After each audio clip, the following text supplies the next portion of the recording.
A aula de hoje vai ser sobre um tópico inicial do capítulo 7, sobre sobreposição de ondas, é o nome.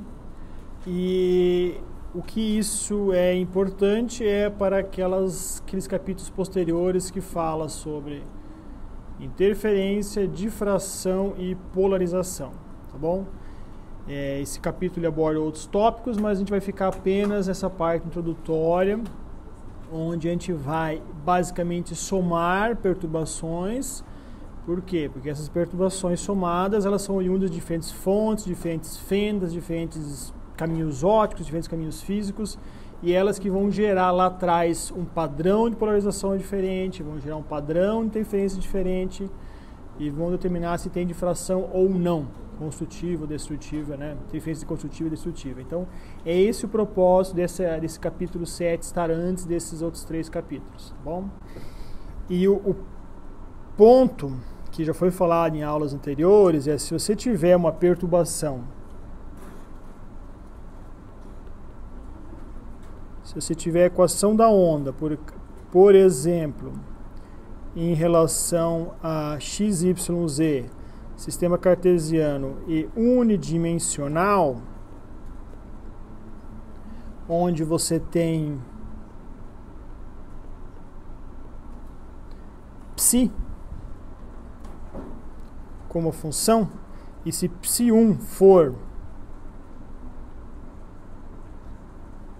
solução, tanto psi1 como psi2, a psi resultante, que seria, por exemplo, a soma de psi1 mais psi2, de psi1 mais psi2, também é uma solução. Isso mostra que qualquer função resultante que é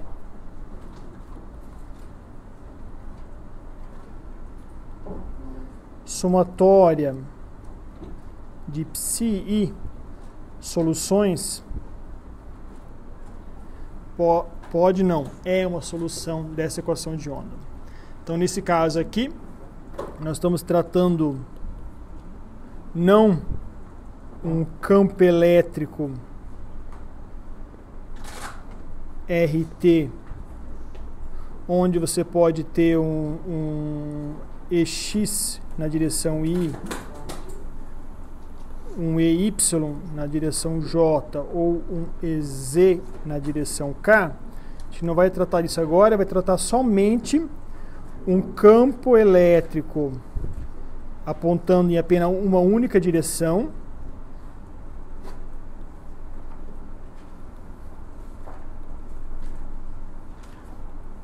por exemplo, na direção J, e se propagando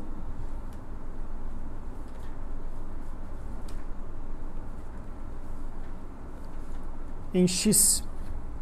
Seria uma representação como nós temos já também em aulas passadas, em X, mas na direção I. I, J, K. Então, você está propagando em direção X, e o campo elétrico pode ter uma direção, por exemplo, somente aqui, nessa direção aqui, que seria o caso, um Y, por exemplo, né?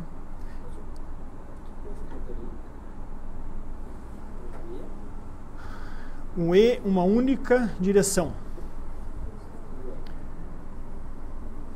Vamos colocar no caso aqui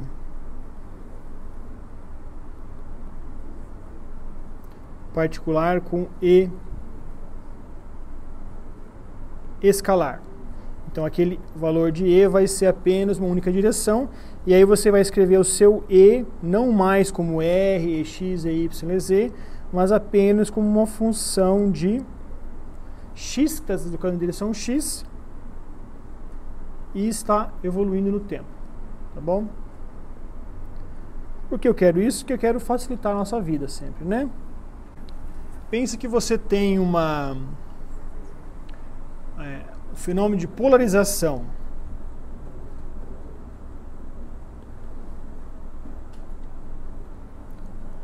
Não vou descrever em detalhes aqui, mas você pode pensar que você pode ter uma preferência de orientação do campo elétrico. E essa preferência pode mudar de uma hora para outra. Quando você passa por um material, por exemplo, quando você soma duas ondas, a onda resultante vai numa terceira direção. Você tem o fenômeno de difração. Quando a onda passa, a onda significa um conjunto de campos elétricos, passa por um obstáculo, ou por uma fenda, ou perto de um obstáculo, que tem as mesmas dimensões, ou dimensões próximas ao comprimento de onda da luz. Então você começa a ter já uma perturbação dela com ela mesma. Então aqueles EN campos elétricos e vizinhos ali começam a interferir. Então aquela soma, que pensa aquele E total resultante antes da interferência, antes de interagir com esse obstáculo, com essa fenda, tem um valor. Depois, no outro ponto, vai ter um outro valor. Então você vai ter uma outra somatória lá atrás. Então, o que você também tem ali? Soma de perturbações. E ainda o terceiro fenômeno é interferência de ondas. Então agora você vai ter dois feixes. Isso pode ser por um interferômetro, onde você pega um feixe, divide em dois, depois você recombina eles, enquanto um passa por um braço no interferômetro, o outro passa pelo outro braço. Lá atrás você vai ter uma diferença de fase entre eles, eles vão chegar não de maneira... Desculpa, não necessariamente vão chegar como estavam no início, né, antes de separar. Isso pode gerar o quê? Padrões de interferência. E como é que você vai calcular lá na frente isso? Somando campos elétricos 1 do braço 1, campos elétricos do braço 2. E outra opção também é a fenda dupla, que vocês vão fazer no laboratório de sexta-feira, e que você tem o quê? Você tem duas fendas, e essas duas fendas elas vão interagir no anteparo, e em cada ponto do anteparo vai ter uma diferença, um campo elétrico diferente em relação à fenda 1 e fenda 2. Isso vai gerar o quê? Um campo resultante que depende da posição. Bom, esses três fenômenos aqui, todos eles dependem de como você consegue a matemática envolvida. Se você reduzir isso a um caso mais simples, né, ela é soma ou subtração de campos elétricos resultantes. Eu vou desenhar um diagrama, né? Pensa que você tem fontes, várias fontes,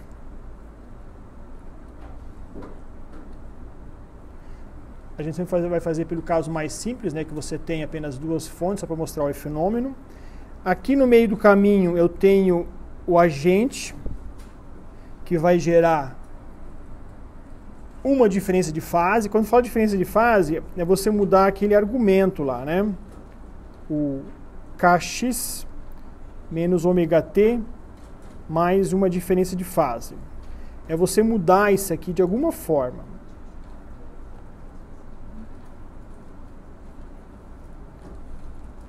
Então, quando você entrar, por exemplo, com uma fonte 1, uma fonte 2, uma fonte N, ou seja, vários raios aqui dentro, aqui atrás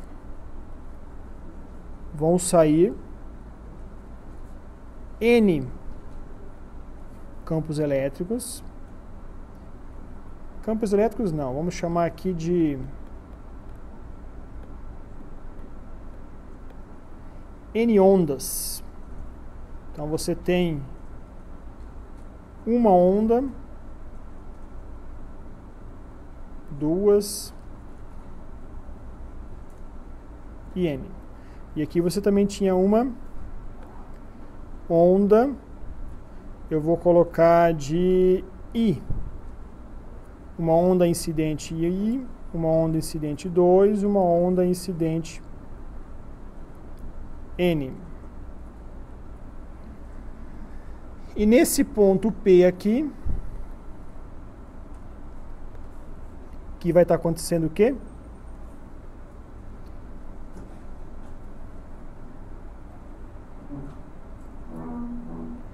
Você vai somar o campo elétrico 1, vai somar o campo elétrico 2, vai somar o campo elétrico N neste ponto, e aí o campo elétrico resultante vai ser a somatória de todos estes campos elétricos aí. E para isso ser diferente da relação inicial, o que você precisa fazer aqui? O que você pode alterar? Você já consegue mais ou menos visualizar, né, que a luz se propaga em meios transparentes, do ar para o meio transparente, você tem uma mudança de difração. A luz, um raio pode passar por um caminho e o outro pode passar por um outro caminho. Na hora que você recombinar, na hora que você somar aquele campo elétrico final lá, o que você vai ter? Diferenças de caminho. E diferença de caminho significa o quê? O que está mudando aqui? Ó? O X. Né? Vamos imaginar que o nosso raio 1 ele passou pelo caminho X1 e o nosso raio 2 passou pelo caminho X2. Se X1 for igual a X2, ele tem o mesmo caminho físico, ou seja, não vão interferir construtivamente, vamos pensar lá atrás, duas ondas. Agora, se você tiver a diferença entre X1 e X2, o que vai acontecer? Pode gerar uma diferença naquele argumento ali, gerar uma diferença de fase, bingo, pode dar uma interferência destrutiva, por exemplo. Qual que é a outra maneira que você pode mudar isso aqui tendo o mesmo caminho físico, por exemplo? Pense que os dois raios caminham os mesmos 10 microns de X1, que é igual ao X2, que também é 10 micro. Então, o caminho físico, X1 igual a X2. Mas, um raio pode passar por um pedaço de acrílico. E o raio 2 pode passar pelo ar.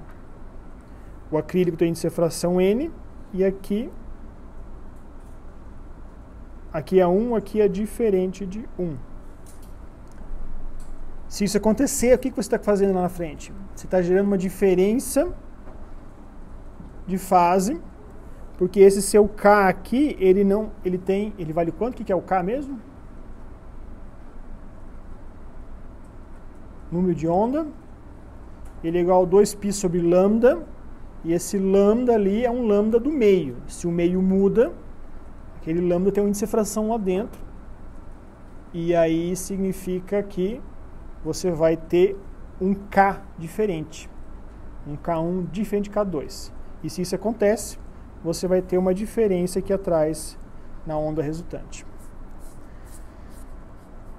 Tem dezenas e dezenas de opções que você pode mexer nesses dois feixes, e o que a gente vai fazer agora é mostrar algumas continhas que podemos fazer usando o caso mais simples, que é duas ondas, apenas duas ondas. Então considere que você tem uma onda E1 e E2,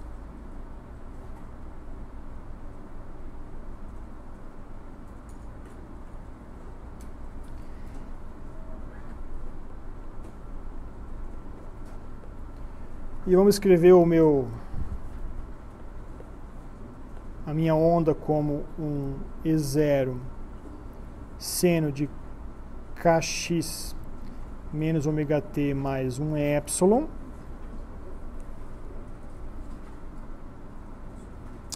Vamos colocar isso aqui diferente. Senão começa a aparecer um sinal negativo aqui fora que eu não quero. Vamos chamar de menos Kx menos epsilon. E essa diferença aqui, isso aqui eu posso chamar de um alfa, que ele vai depender do quê?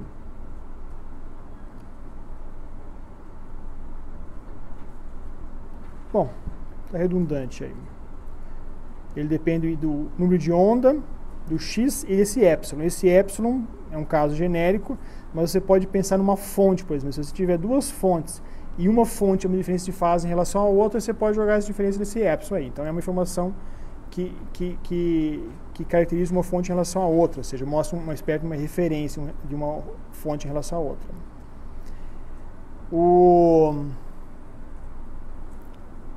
E aí você pode escrever aqui como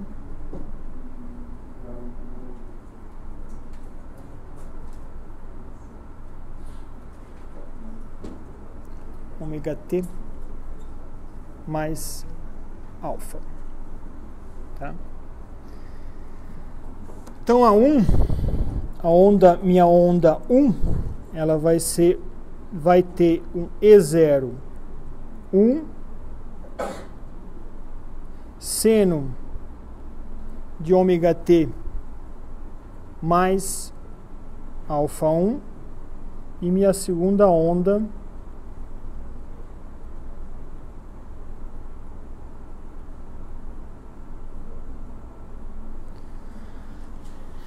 por que eu não coloquei ômega 1 e ômega 2 também?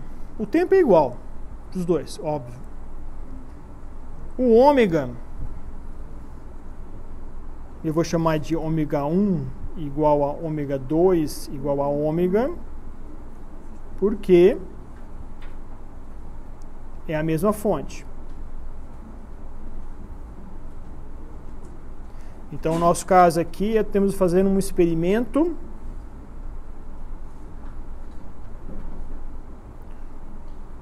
com frequência única.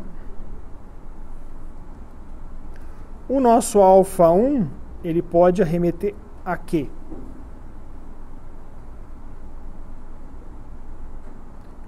Ele pode me remeter a um K1, que seria, pensa no índice de fração 1 lá, né? Ou seja, aquela onda está passando por um índice de fração N1, ela pode ter um caminho físico X1, e ela pode ter uma diferença de fase na fonte já 1, por exemplo.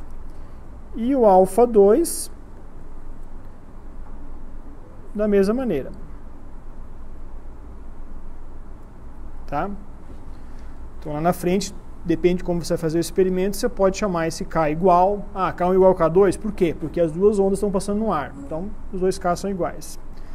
X1 e X2 é igual, porque ele passou no acrílico 1 centímetro, passou no ar 1 centímetro, só que a índice de fração do ar do acrílico é diferente, então X1 é igual a X2, mas K1 é diferente de K2. E como é a mesma fonte, não vai ter diferença de fase, então eu posso falar que ε1 igual a ε2. Feito isso, aí eu vou chegar à conclusão não, eu vou chegar a uma solução como campo total em algum ponto P. No caso de vocês, quando vocês fazem experimento de interferência, né, lá no laboratório de sexta-feira, o que é esse ponto P? É lá no deparo. Né? A sua fonte, o E1 e E2, está saindo aonde? Está saindo das duas fendas. E onde é que está esse campo T, ET, sendo calculado? Lá atrás no anteparo, que eu vou chamar aqui ET1, ET é igual a E1 mais E2.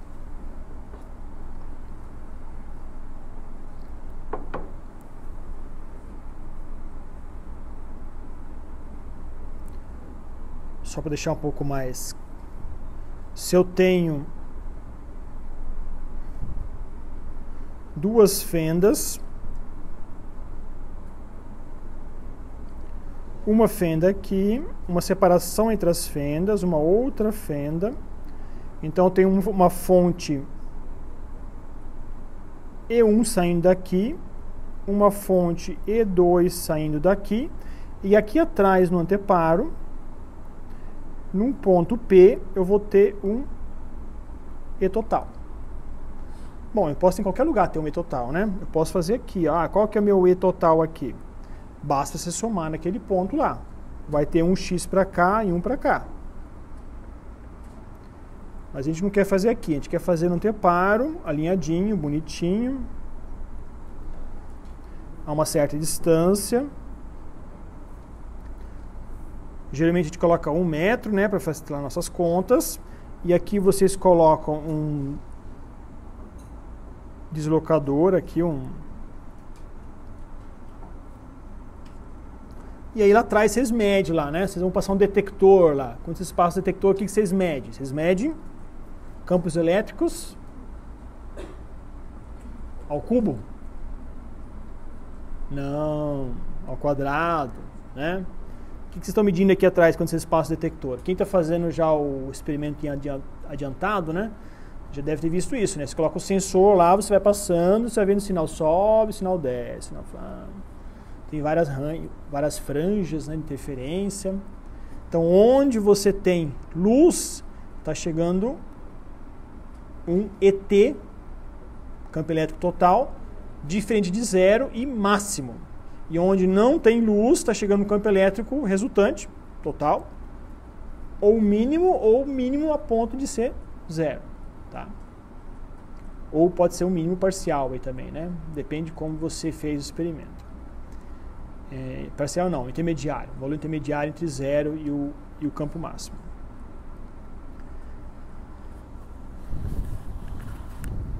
Bom, isso aqui é só para vocês situarem aqui do que nós estamos falando.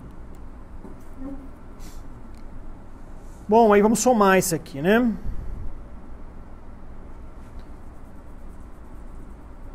Se eu tenho o meu campo elétrico aqui, eu posso usar a relação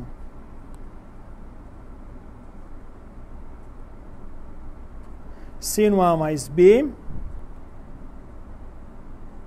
igual a seno A cosseno B mais cosseno A cosseno não, seno B.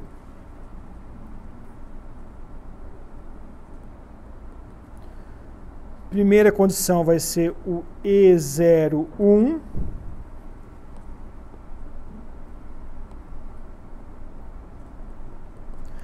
O E1 seria o quê? O E01 seno de ômega t mais alfa 1 mais E02 seno, mesmo termo temporal, só que você vai ter um alfa diferente.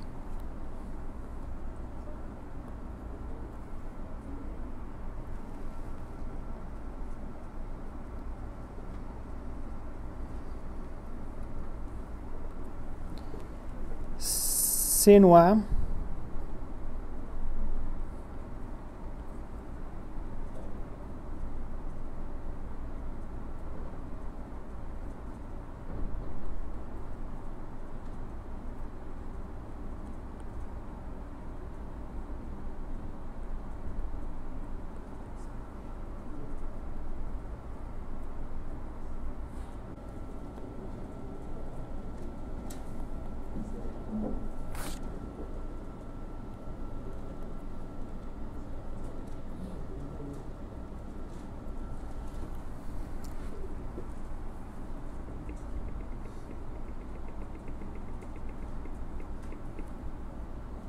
isola a parte temporal do seno.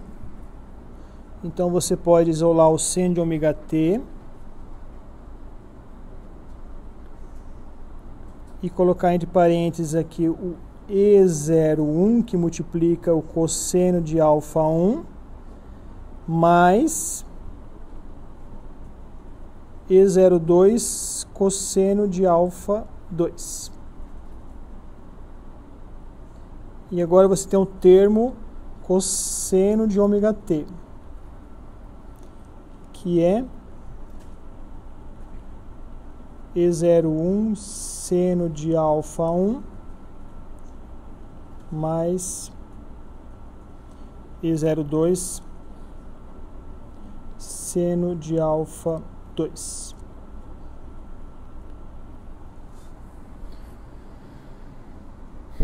Podemos definir isso aqui como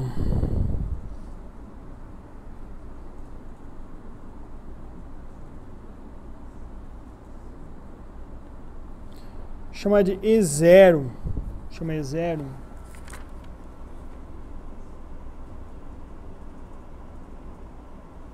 E0. Cosseno de alfa. E isto aqui chamamos de E0 seno de alfa.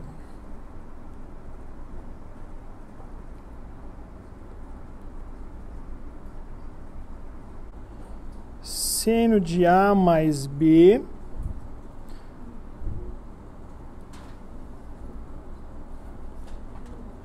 é igual a seno A cosseno B mais cosseno A seno B.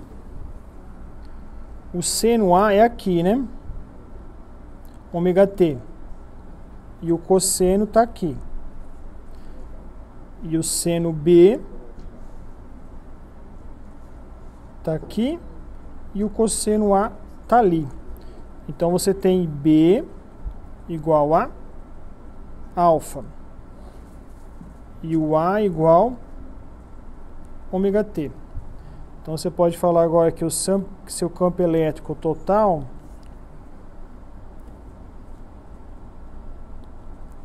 é E0 seno de ômega T mais alfa.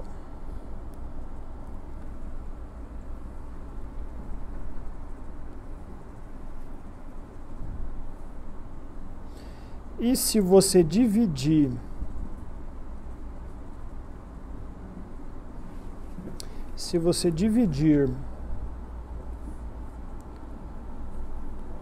E0 seno de alfa por E0 cosseno de alfa, você tem tangente de alfa igual seno E01 seno de alfa 1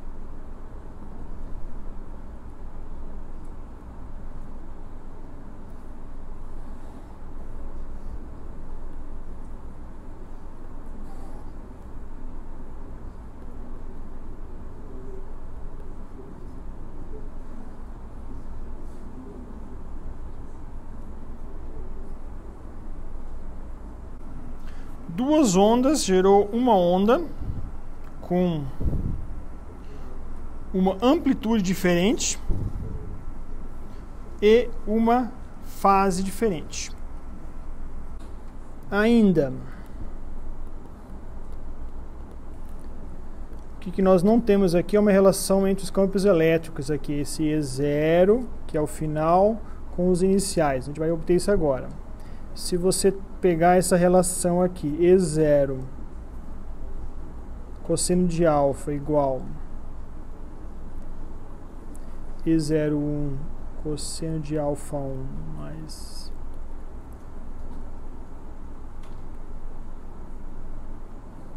e a segunda relação, que é E0 seno de alfa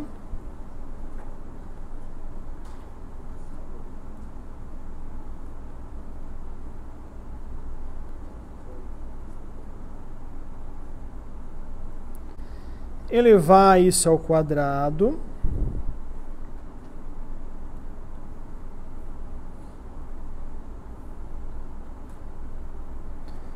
vocês vão chegar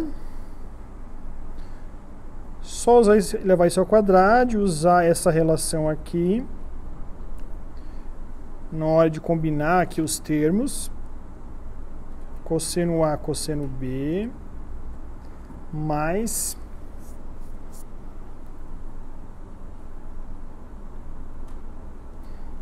seno A, seno B. Você vai chegar numa relação que vai ser a seguinte: o campo elétrico final ao quadrado igual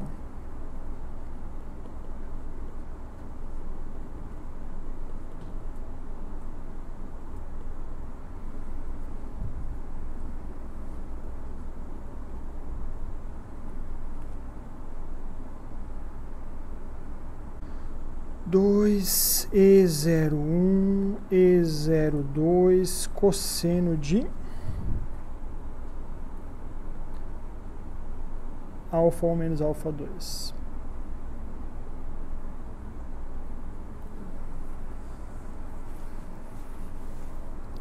Este termo aqui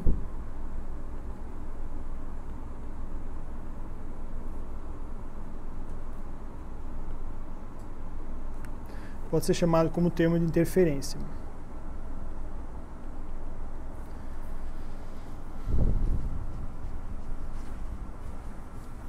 Se você tiver uma interferência construtiva ali, né?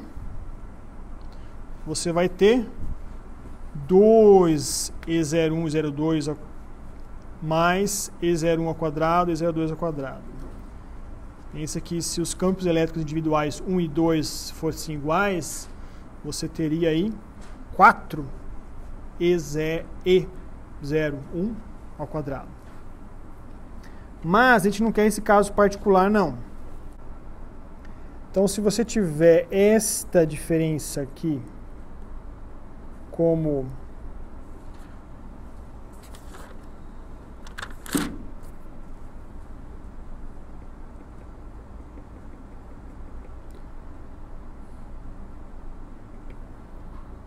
definido,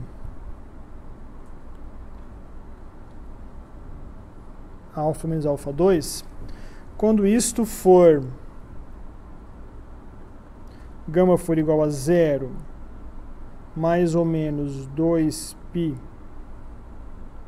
ou 4π, ou qualquer número superior, você vai ter o que aí? Você vai ter um campo elétrico, amplitude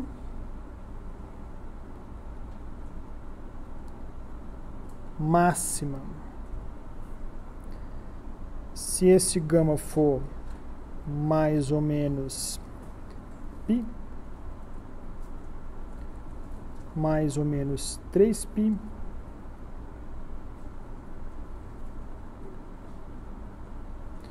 você vai ter uma amplitude mínima. O alfa era número de onda, deslocamento, menos epsilon. Então, alfa 1, tudo 1, K1, x1, menos epsilon 1. K2, x2, menos epsilon 2. Então, sua diferença de fase aqui desse argumento, ele vai ser K1 x1 menos epsilon 1 menos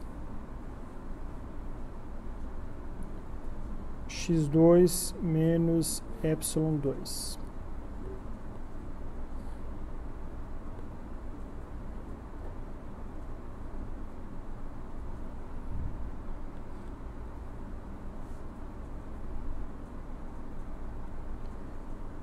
Que fica mais, menos, vamos colocar em menos aqui, mais o que? Epsilon 2 menos epsilon 1. Que é o K? 2π sobre lambda, né? E o índice de refração de qualquer meio é a velocidade da luz no vácuo sobre a velocidade da luz naquele meio. E o C, ele pode ser comprimento de onda no vácuo, que eu vou chamar de lambda 0, F, e aqui lambda, comprimento de onda naquele meio F.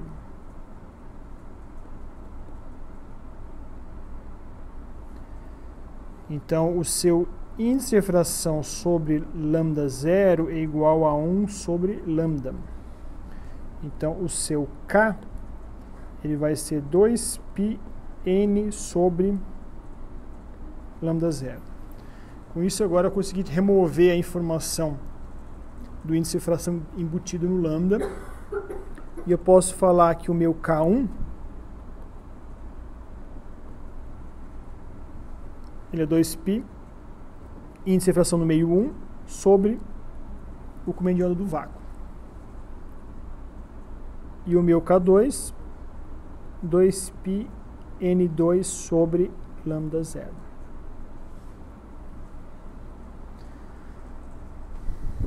Então agora esse gama aqui, ele vai ser 2π sobre lambda zero, já coloco em evidência. Eu vou ter N1x1 menos N2x2 mais um ε2 menos ε1 aqui no final. Vocês lembram o que significa esse termo entre parênteses aqui?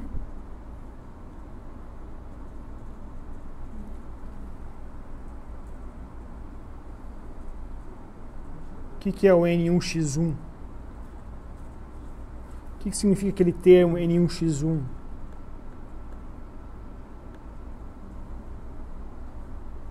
Este, ou N2x2, né?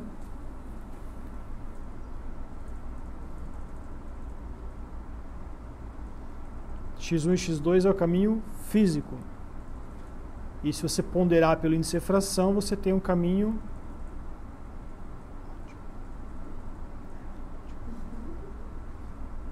óptico. Te passo rapidamente nisso em uma outra aula, mas vamos retomar sempre quando você começa a fazer esses trabalhos, essas avaliações de interferência, em que você precisa levar em conta por onde que passam os dois raios, x1 e x2. Desculpa, campo elétrico 1 e campo elétrico 2. Se ele passou por um caminho físico diferente, então x1 é diferente de x2. Às vezes o x1 é igual a x2, mas o índice de fração é diferente. Então este N aqui, ou este N2 aqui, são os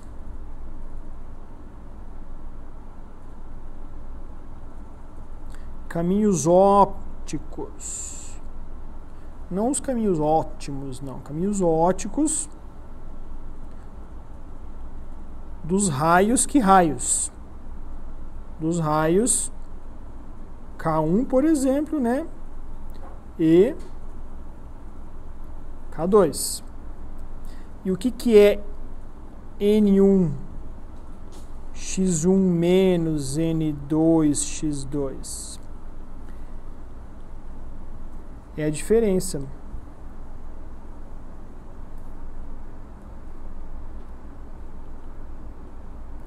Diferença de caminho óptico. Ou, segundo o livro, diferença de percurso óptico. E ele chama isso de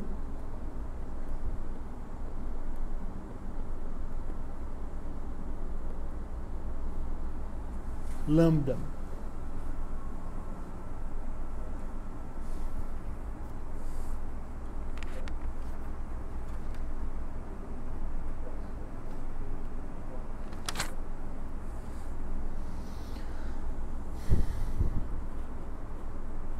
Onde que você pode ter diferenças? Então, quando você quer avaliar soma de ondas, subtração de ondas, lá no anteparo, você basta olhar só para essas três variáveis aqui. Você coloca duas fontes, fonte 1, fonte 2.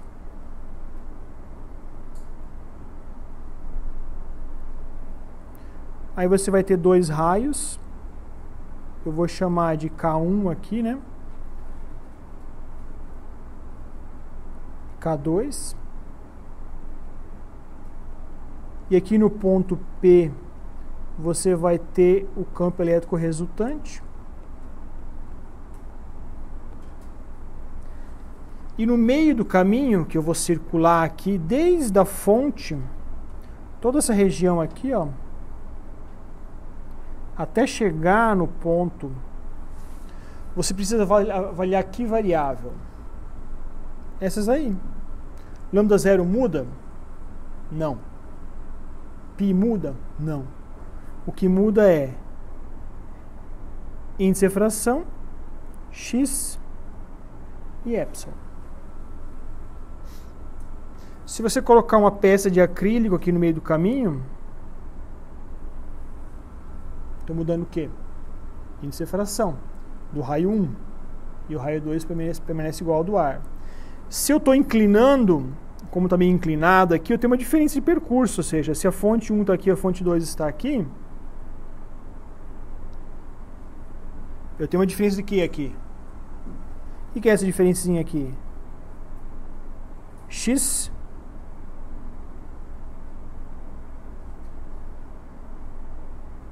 x2 menos x1.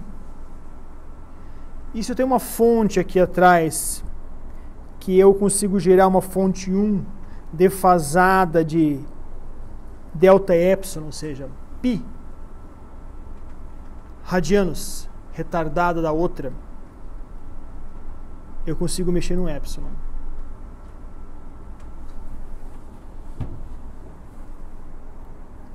E assim você pode ter uma grande riqueza de experimentos envolvendo interferência. Você pode escrever esses campos. Você pode escrever como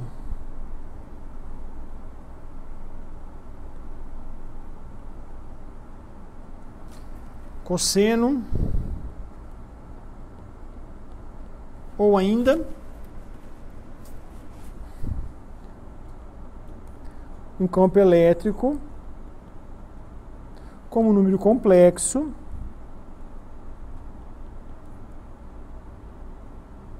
com uma parte real de EI alfa mais ômega t. Então o seu E01, né? O E1,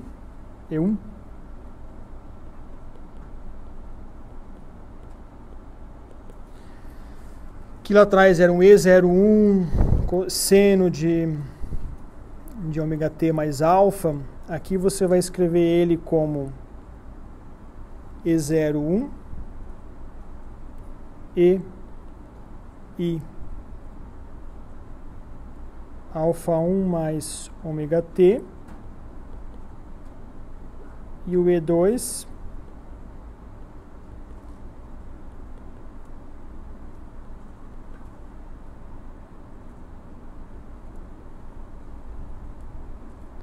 assim. O que você vai ter então agora como E total?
Muito mais fácil, né?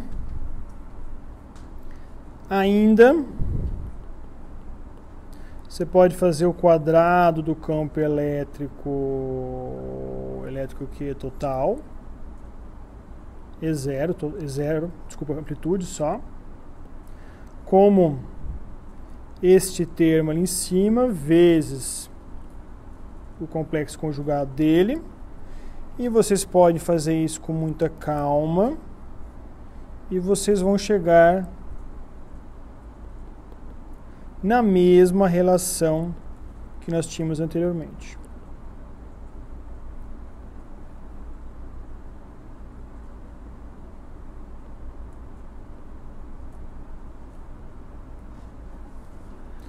Vocês desenvolvem as contas, mais 2 vezes o campo elétrico 1, vezes o campo elétrico 0,2, cosseno de α1 menos α2. Bom, essa é uma segunda maneira de você fazer essa soma e isso fica muito mais prático quando você tem, né? Quando você tem um campo elétrico final aqui, total, igual a uma somatória de N campos elétricos. Somatória em I, não em N. Somatória em I. E aí você pode facilmente somar esses exponenciais, o que ficaria impraticável se você tivesse uma meia dúzia de senos e cossenos para somar. Uma terceira possibilidade ainda é você empregar fazores.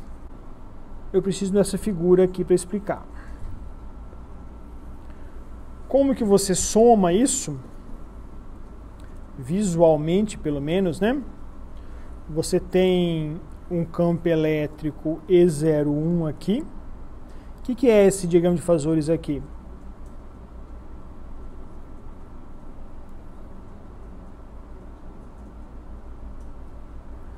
É um E01, um campo elétrico amplitude, onde você tem uma diferença de fase α1 correndo no tempo ômega-t.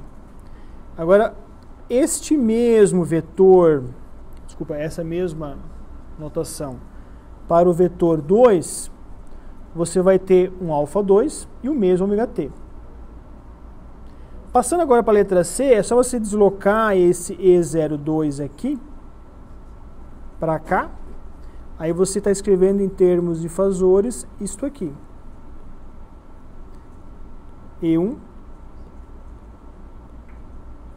mais E2. Tá? E você tem, desculpa, não é ET, né? Ele chama aqui de E0, né? E. Chama de E.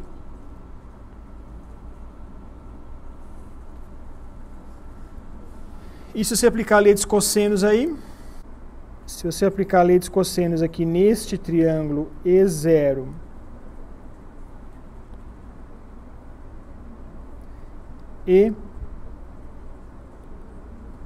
E01, E02 com este ângulo aqui, onde esse ângulo θ é o quê? É π menos α2 menos α1. Essa relação vocês tiram pela essa figura C. O que é isso? É E0 ao quadrado, mais não. Igual E01 ao quadrado, mais E02 ao quadrado, menos 2 vezes E01, E02, cosseno de θ. E faz umas relações aqui de cosseno, de π menos α2, blá blá blá blá blá blá.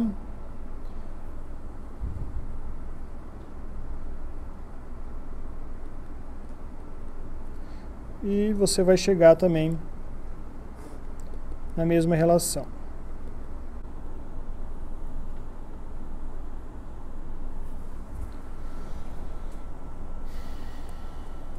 Quando você tem uma frente de onda aqui plana, o que é essa frente de onda plana aqui? É o laser. Então está chegando com K. Esse K, na verdade, você tem várias ondas aqui. Pode pensar em várias mini ondas. E essas mini ondas, elas vão... Se você dividir isso aqui em N subdivisões, você vai ter N campos elétricos saindo daqui. Então você coloca um anteparo e em cada ponto P aqui, você vai fazer a somatória desses N, de I de 1 até N, não N embaixo, né? De somatória de I de 1 até N desses campos elétricos, e isso vai ser o campo elétrico total. E aí a gente pode, eu vou fazer lá na frente essas continhas, mas você pode ver que essa soma vai gerar o quê? Um máximo aqui, um máximo aqui e um máximo aqui. E esse máximo, ele não vai ser um máximo, ou seja, vai ser zero nesta região aqui, nesta região e máximo central. Vai ter um perfil. E esse perfil, quando você passar aquele detector de luz lá neste eixo aqui, nesse eixo vertical no meu desenho, você vai medir o quê? Um máximo maior, isso aqui. Teria outro? Teria, aqui em cima. Mas você não detecta isso. Então, experimentalmente, você não vai ter isso no laboratório. Tá? No caso de fenda dupla,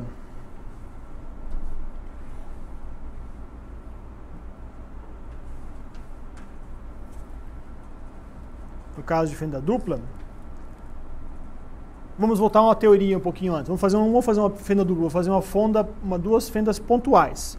Eu vou pegar um anteparo aqui e vou tampar ele bem e deixar passar só um buraquinho aqui, ó. Então agora eu tenho duas fendas teóricas.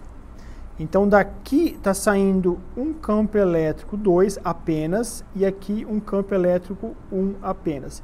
Como é que foi o perfil lá atrás? Não tinha os máximos e mínimos, não era a função seno máximos e mínimos que a gente viu lá em cima? Então no seu anteparo, o que você vai ver? Desculpa, o campo elétrico é seno lá na frente, lembra? Seno de um termo lá, né? Que dependendo da diferença de caminho óptico aqui, você vai ter um seno. Quadrado disso, você terá um máximo e um mínimo aqui.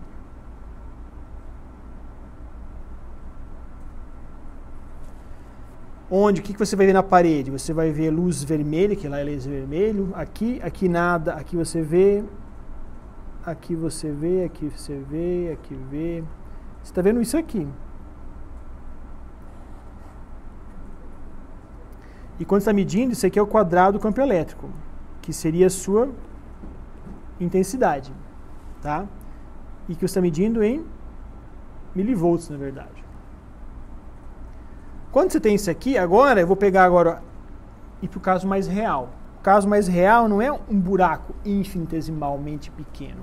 É um negócio maior aqui, tá vendo? Eu vou apagar aqui. Eu vou colocar no mesmo tamanho da fenda anterior aqui, ó.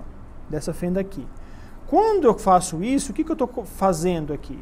Eu estou deixando que esse fenômeno aqui, essas ondas, essas N ondas aqui, produzem um padrão de difração. E esse padrão de difração gera este perfil no anteparo, que vocês vão ver lá. Como é que é esse perfil? Ele é um negócio aqui assim, um largo, central, um mínimo e depois um máximo fraquinho novamente. Então, é nessa região que bate luz. Então, esse experimento aqui, na hora que eu abrir aqui embaixo a fenda, vou colocar de vermelho, você está deixando passar a luz somente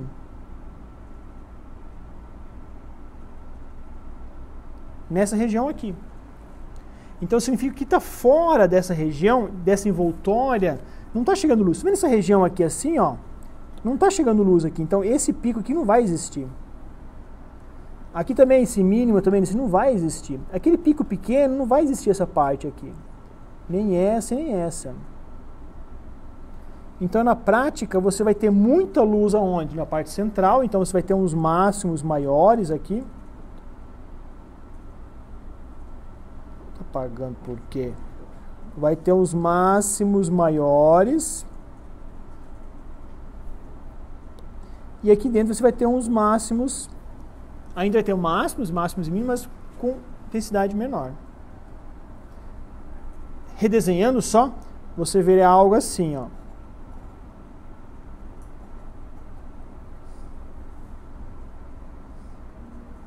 Por exemplo. E tudo isso aqui são máximos, ó. Dentro de um máximo central.